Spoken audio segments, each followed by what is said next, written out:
খাজা বাবা এনায়েতপুরী কত বড় দরজার ওলি। ওনার জীবন থেকে একটা ঘটনা শোনাই। তৎকালীন ব্রিটিশ আমলে ওরস শরীফ হলো এনায়েতপুরে। ওরস শরীফ শুরু হওয়ার পরে একজন ভক্ত আশিক জাকির ওরস শরীফে রওনা দিবে। টোল টুবলা গাট্টি বুকসা সে বাঁধলো। গরিব মানুষ অনেক কষ্ট করে কিছু নজরানা জোগাড় করলো, আসা যাওয়ার ভাড়া। ঘরের মধ্যে মেয়ে ছিল ছোট্ট।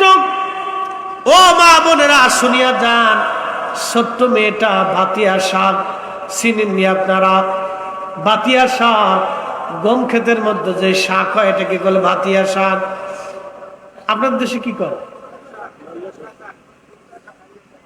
আচ্ছা যাও, যে শাকই হোক, আমাদের দেশে বলে ভাতিয়া। গম খেতে হয়, হয় না? শীতের দিনে হয়, অন্য সময় হয় না। গম খেতে হয়, ভাতিয়া শাক। এই শাক মেয়েটা তুলে এনে বাবাকে বলতেছে, আব্বা তুমি আল্লাহর অলির বাড়ি যাও, আমার এই ভাতিয়া শাক নিয়ে হুজুরকে দিও।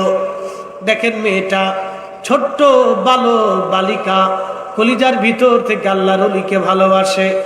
আহা, মেয়েটা এই কথা বলার পরে বাবা চিন্তা করলো আমার মেয়েটা পাগলি। কয় কি, লক্ষ লক্ষ মানুষ আসবে যার বাড়ি, কত ধরনের নজরানা দিবে হুজুরকে, আর তোমার এই ভাতিয়া শাক, এই শাক নিয়ে আমি হুজুরকে দিব, আমার কি পাগলে পাইছে? বাবা ধমক দিলেন না, এইগুলি নেওয়া যাবে না। মেয়েটা নাসর বান্দি চিন্তা করলো না, আমি আল্লাহ অলিরে শাক দিতে চাইছি। মেয়েটা ওই ব্যাগের পকেটের ভিতরে এক কোনায় লুকায় রাখছে। বাজান, আল্লাহর অলি খাজা বাবা এনায়েতপুরী রাহমাতুল্লাহ রাডারে ধরা পড়ে গেছে। একবার জোরে বলবেন কি মারহাবা।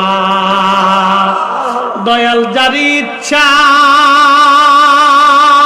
তার দিয়া মিলাই প্রেমের মেলা। ঘুমাইছে? হ্যাঁ বলেন না। দয়াল জারি ইচ্ছা তারে দিয়া মিলাই প্রেমের মেলা, কেউ বুঝিতে পারে না রে ওলি আল্লাহর খেলা, ও ভাই কামেল পীরের খেলা। আল্লাহর ওলি রাডারে ধরা পড়ছে, ধরা পড়ে গেছে রাডারে। ওই জাকের ভাই শাক নিয়ে আসছে, ব্যাগ নিয়ে আসছে, সে তো জানে না ব্যাগের পকেটে শাক আছে।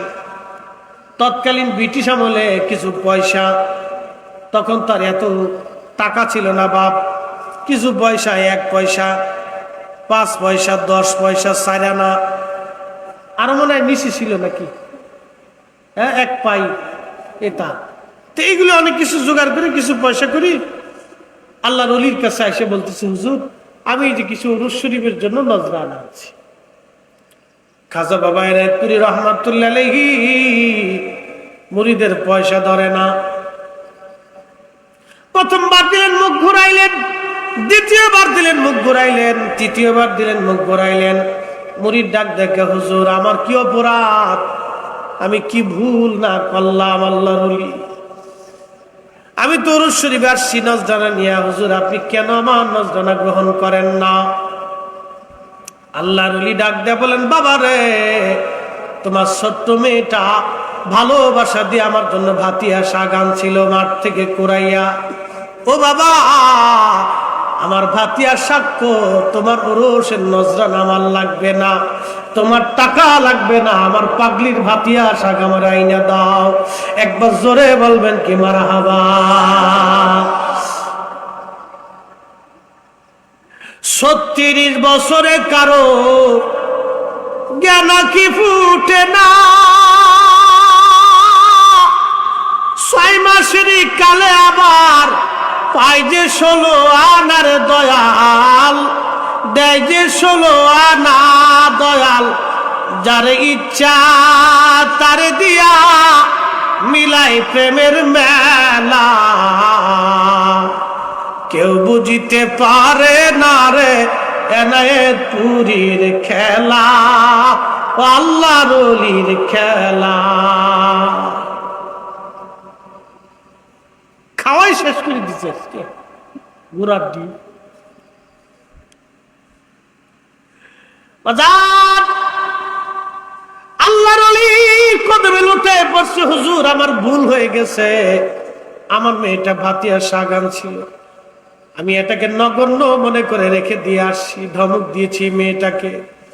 আল্লাহর ওলির রাডারে তো ধরা পড়ছে, আমার পাগলি কোন জায়গায় শাক দিয়ে দিছে। কই বাবা নজরানা লাগবে না, তোমার ব্যাগের পকেটে যায় দেখো, আমার পাগলি আমার জন্য ভাতিয়া শাক রেখে দিছে, ওখান থেকে তুমি তাড়াতাড়ি আমার জন্য এটা নিয়ে আসো। তার মানে বোঝা গেল প্রকৃত আল্লাহর ওলি যারা, তারা পয়সার পাগল না। কি কথা কন না? প্রকৃত আল্লাহর ওলি যারা, তারা টাকার পাগল না, তারা প্রেমের পাগল। কি কথা কন? কিসের পাগল? তারা প্রেমের পাগল। আমার নবীও টাকার পাগল ছিল না। যদি রাসূল টাকার পাগল হইতো তাহলে বেলালের মতো অভাবী সাহাবী নবীর বাড়ি জায়গা হতো না। কি কথা কর? এই জন্য আল্লাহর ওলিরা ভালোবাসার পাগল, আল্লাহর ওলিরা ভালোবাসার পাগল, তারা টাকার পাগল না। আল্লাহ আল্লাহ তার ওলিদের সাথে থাকার তৌফিক দিক। সকলে বলেন আমিন।